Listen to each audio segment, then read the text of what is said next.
Održavanjem kongresa i skretanjem medijske pažnje započeto je rešavanje problema. Što se prvog koraka tiče, svi diskutanti se manje više slažu u jednom.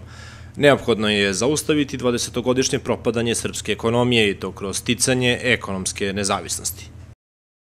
Najbolje je u suštini imati svoju ekonomiju u svojim rukama i onda polako, jer je nemoguće zadržati transfer sada. Čitava Srbija je u transferu Evropska Evropa ili smrt, klikću ove koji su za Evropsku uniju. Šta će da dobijemo od te Evropske unije? Neke stvari nemoguće je zaustaviti. Prvo, Srbija je od Evrope dobijala samo vešala. Sve ratove kad je nestalo zavojevača sa istoka, nametnula Evropa. A Srbija je njima dala od Tesle, mnogih naučnika, mnogo više smo mi dali Evropi nego što su oni dali nama. I zato Srbija mora da bude svesna da transfer tehnologija ide apsolutno spontano, ide raznim putevima i Srbija neće da zakasni, ali je vrlo bitno da drži ekonomiju u svojim rukama, a to je moguće. Dakle, nigde nije potpuno rješenje, ni na istoku, ni na zapadu, kada govorimo o silama.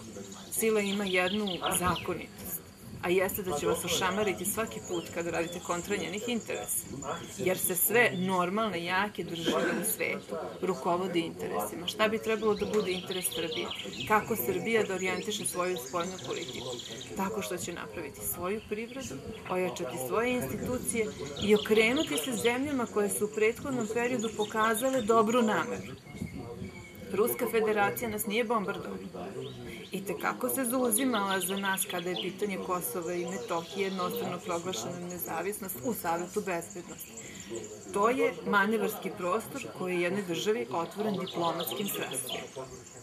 Zemlje BRIK obuhvataju najveću populaciju, najveći demografski prostor i obuhvataju najveći udeo u svetskom bruto domaćem proizvodu.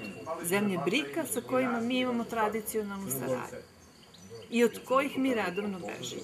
To je tržište kome mi imamo šta da ponudimo i koje nama takođe ima šta da ponudi. Srbija u ovoj situaciji kako jeste je osuđena propast, politika nesvrstavanja i ne prilaženje ni jednom bloku ne može donese dobit.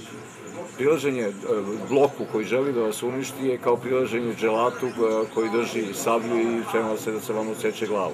Znači, bez obzira koliko vi ljubili dželata i tepalo njegove funkcije da vam odseče glavu. Funkcija dželata zapada je da rasparča Srbiju preko Dinkića s ovom regionalizacijom i da Srbiji kao narod nestane. Spas od toga jedino je okretanje Rusiji i povezivanje sa onim političkim elementima Rusije koji su zainteresovani da podrža neku političku opciju u Srbiji koja bi bila, da kažemo, proruska ili prosrpska. Jedini problem što u Rusiji imaju suviše svojih obaveza i suviše su upleteni u svetsku igru, tako da uvek ne reaguju, čak i kad je njima u korist, nego